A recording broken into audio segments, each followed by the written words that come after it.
Okay, in this video, we are going to talk about the difference between punishment and correction.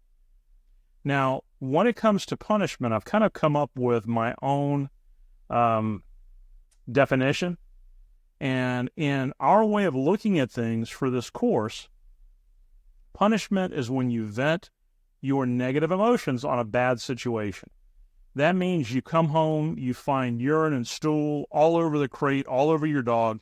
You go completely over the top. You grab them, toss them in the tub, smack them around, do whatever it is you do.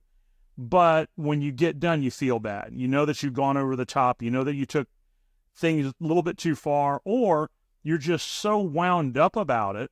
You know, I'm not talking about abuse, mind you, but I'm saying you're so wound up about it that your dog's frustrated, your dog's scared, your emotions are just way wound out, and now you feel kind of bad afterwards. You feel like, I should have handled things better. Basically, when you don't think about what you're doing and you just react, you're punishing. Now, on the other hand, a correction is different. Our definition, again, of a correction is going to be a well-thought-out plan consisting of measured steps designed to correct a behavior. That means that, okay, you know that your dog or your puppy is going to do something. They're going to have an accident when you first get home. Rather than just kind of go with the flow and then when they do have an accident, overreact, what you're going to do is you're going to look at the situation and say, you know what? I know this is what's going to happen when I get home. So I'm going to come up with a plan. Maybe one part of your plan is I'm going to try to get home 5 minutes early and see if just that extra 5 minutes helps. Maybe another part of your plan is I'm going to come in the house and I'm going to deal with my dog differently. I'm not going to get as friendly or as happy. I'm just going to ignore my dog's behavior, open up the crate, get my dog out as quickly as I possibly can, and not worry about it. In other words, you have a well-thought-out, measured plan that you can take step by step and eliminate the things that don't work and work on the things that do work. So again, if you're looking or if you're thinking, how can you work through a situation and help your dog understand what he shouldn't do, then you're correcting. And that's exactly what you should be doing. Now, you've got three main ways through this course of getting through to your dog, okay? The first one is going to be a little short leash. Now, this can be a little homemade leash. You can make it out of a piece of rope or cord. You basically want to attach it onto your dog's collar. You can tie it onto the collar, or you can put a little snap on the end of the short leash.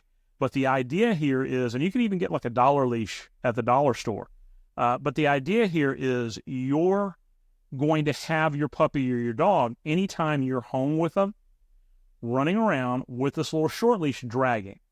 And this short leash is going to represent a close-up correction. So if you're doing something, or if your puppy's doing something that he shouldn't be doing, he's getting ready to pee, he's getting ready to poop, and you're close enough to him within grabbing distance of that 3 or 4 foot leash, you can reach over there, grab it, give it a good hard tug, tell him no, and then take him outside. The next thing is going to be the spray bottle. Now, you want to take a standard spray bottle, regular, bottle that you would get at the store that you would spray plants with. You can fill it half full of water, half full of white vinegar. You can basically set the nozzle on mist. And now what you're going to do with this is anytime your puppy does something your puppy shouldn't do, especially when it comes to pooping and peeing in the house, all you've got to do is just spray your puppy with that spray bottle, and that's going to make them smell what no means. And it's going to help them to understand that what they're doing is wrong. Now, the one thing you have to remember is that you want to give them a good, strong no command when you're doing this. So whether you're using the short leash or the spray bottle, you want to tell them no and use that bottle. Now, the next thing is a can with pennies. This is a great correction if it's done properly. Most people shake the can. That doesn't really work well for me. I think shaking the can takes away the intent of it. The original intent of the can was to make a correction at a distance that really gets your dog's attention when you can't be right next to him. So if your dog's across the room and getting ready to pee or to poop or to do something he shouldn't do, taking that can and shaking it does okay at first, but once they realize it doesn't affect them, then that can cause problems. They'll stop listening to the correction, or they just will get used to it. So the best thing you can do is toss this can next to them. Basically, if it lands close to them, you got it made. That's all it takes. And I've told customers this for a long time. If I were to walk up to your front door and every time you open the door, I took a tissue, just a regular tissue, and tossed that tissue at your face, trust me, you will never get used to it. So the can with the pennies, throw it next to them, and again, tell them no. No is one thing that runs through all of these 3 corrections. Now, these are the things I do not want you to do, okay? The first thing is don't smack and don't hit. You let your corrections be what gets your dog's attention. Smacking and hitting is an extension of your personal body, which means it's an extension of you. That means that your dog is looking at that as more of an attack, more of a confrontation than it is of a correction. By making sure that your hands always love on your dog and your hands always, play with your dog and have fun with your dog and pet your dog, and your personal being is not a part of a correction, then your dog can distinguish the difference between the correction and the praise and everything else, and they'll learn to respect you as opposed to being afraid of you. The next thing is don't scream or yell. Raising your voice and saying no in a strong tone is one thing. Screaming, yelling, the top of your lungs, that all it's going to do is frustrate you. It's really not going to help the situation. It's definitely not going to get you where you want to be. Don't overreact. When you look at the way that dogs learn, you have to be fairly staunch in your correction. You want to make a huge difference between them doing something wrong and them doing something right. But at the same time, one thing you don't want to do is you don't want to overreact to everything that they do.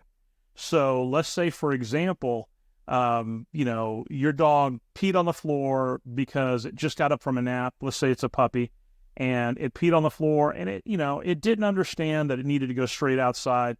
Make a correction, but don't overreact, and don't go crazy with every little thing your dog does. If your dog has an accident, it's not the end of the world.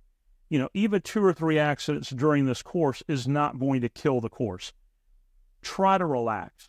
Try to get into the flow of things, and as you get into the flow and your dog has confidence into what's going on, then you're going to see a lot more of the benefit of doing things this way. Overreacting and just reacting to every little thing your dog does is just going to make it harder for your dog to get the idea. Now, make your praise count.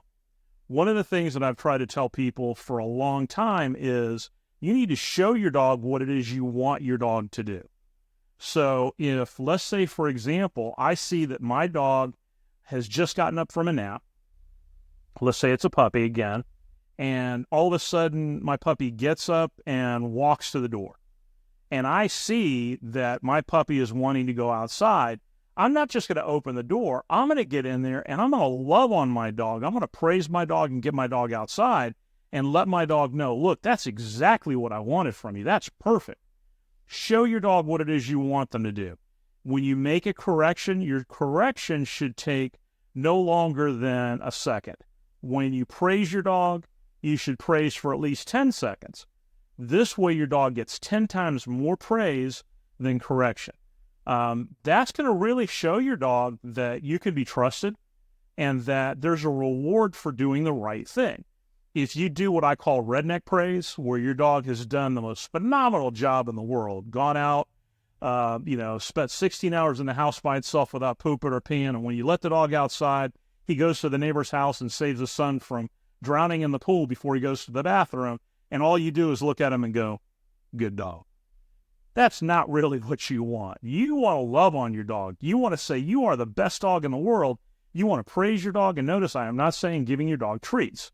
You don't have to treat your dog to train your dog. What you can do is you can praise your dog and love on your dog and show your dog affection. That's going to get you more of what you want than any kind of treat ever will. And it's going to build a bond with your dog that says you can be trusted, you are the boss, and you're a great boss. So that's what I want you to do. From here on out, we are going to start getting into the meat of the program, so be prepared.